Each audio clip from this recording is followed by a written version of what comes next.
Hi there everyone, today we're going to look at fractional equations, okay? What this is an equation, but it will obviously have fractions in there. And that sometimes causes a problem in terms of how we kind of deal with it and what we need to do. Now, with any kind of thing with the denominator, the best thing to do is essentially try and get rid of it, all right? Try and make it a little bit easier for yourselves, all right? So I'm going to show you how to kind of cope with that. This comes in two parts, fractional equations. This is the first one where what will happen is your fractional equation will turn into a linear expression, which will be relatively easy to solve at the end. The part two, which is a more complicated one, is that once you've dealt with the fraction part of it, it will turn into a quadratic. So that's again a little bit more complicated. All right. So we're going to start off with the easier one, where it should turn into a linear expression. So let's have a look. So to solve fractional equations, you must first multiply each term by the lowest common multiple of the denominators. All right, so let's put that into context because that's just a bit of a mouthful. Best thing to do is probably trying to look at it, like I said, an example. All right, so we've got 3x over 2 plus x plus 2 over 3 is equal to 8. All right, and the issue we've currently got is that you have two different denominators on the left-hand side and no denominator on the right-hand side.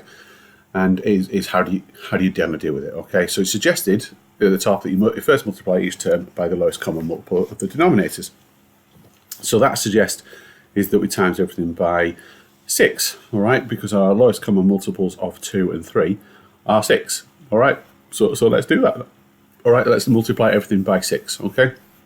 There are different techniques to kind of doing this. There are other approaches to kind of doing this, and I'm not saying that any of those are wrong. I'm really not.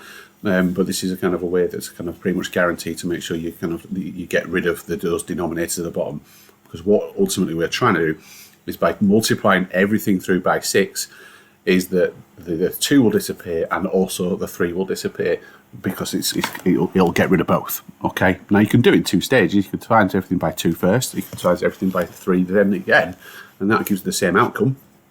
But if you times everything by 6, you can do it in one big go. Okay, so let's do that one. So when I times the first one by 6, again, it is just a numerator that's going to times by 6.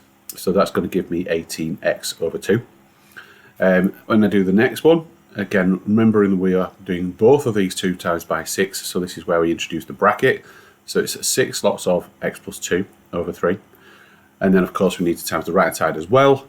And 8 times 6 is going to be 48. So we've got that bit. Okay, so all we've done so far is times that by 6, that by 6, and that by 6. Everything by 6. Okay, we're now going to try and simplify these two because the 18 and the 2 obviously will simplify, and so will the 6 and the 3.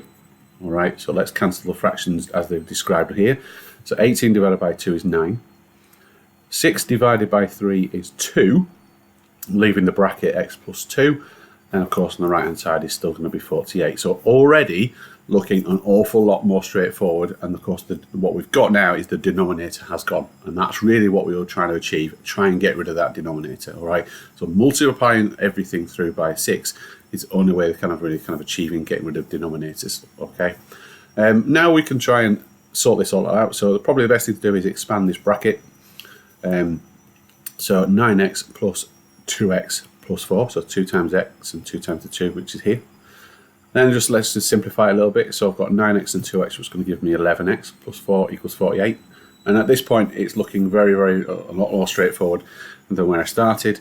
So, and I've got plus 4 on this side, so the inverse of that is going to be a minus, bringing that to this side will become take away. So 48, take away the 4 gives you 44. Probably should say that over there. And then we've got 11x equals 44, so we need to divide it by 11, which gives us 4. All right, so that's our solution. And of course, we could check. We really wanted to check. I could put the number back in here and see what I'll get. Well, what's 3 times 4, which is 12, divided by 2, which is 6. And that's 4 plus 2 is 6 divided by 3, which is 2. So 6 plus 2 is 8. So I'm happy that works. All right, so there you go. All right, so let's have another look at one. All right, so I've got a little bit more awkward again because I've got 4, 5, and 2. All right, so thinking about what I did to start with, I'm looking for a lowest common multiple, so a number that both 2, 4, and 5 go into. Well, 2 goes into 4 anyway, so really it's the case of what 4 and 5 go into. Well, 4 times 5 is 20, so 20 would be the best thing to go for if it was up to me. So here we go. So lowest common multiple is 20, so let's multiply everything through by 20. So if I follow what I did last time, I'm going to expect here, I'm going to have 20 bracket x plus 1 minus 20 bracket x minus 4 equals 20 times 3 over 2.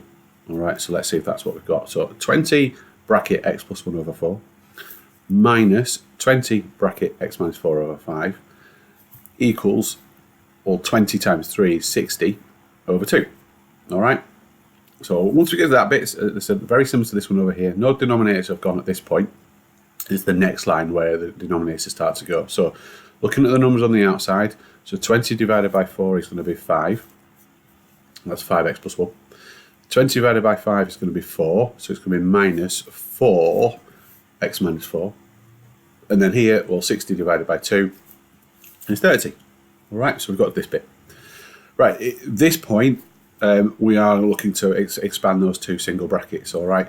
Now, if you've forgotten how to expand two single brackets looking like that, then please look at one of my other lessons about expanding brackets, all right? Very, very important that you keep your eye very, very closely on this minus, all right? So, because I expect, like I said in the previous video, that is likely to cause a problem for some students and making mistakes. So let's expand this first one first. So we've got 5x plus 5, so 5x plus 1 is the 5. Then I've got minus 4 times x, which is minus 4x, so that should be okay. And then a minus and a minus, so it's minus 4 times minus 4, it's going to give me plus 16. Okay, so be careful again, and like I said in a previous video regarding that one, it's plus 16 equals 30. All right, so let's simplify. 5x take away 4x just gives me x, and then 5 plus the 16 gives me 21. And leaving me with 30 on the right hand side, and then let's get rid of the plus 21, so the inverse of that is minus 21, so take it off the 30, which is going to leave me an answer of 9. Okay, all right, so there we go. Right, I suppose I should probably check that like I did the first one.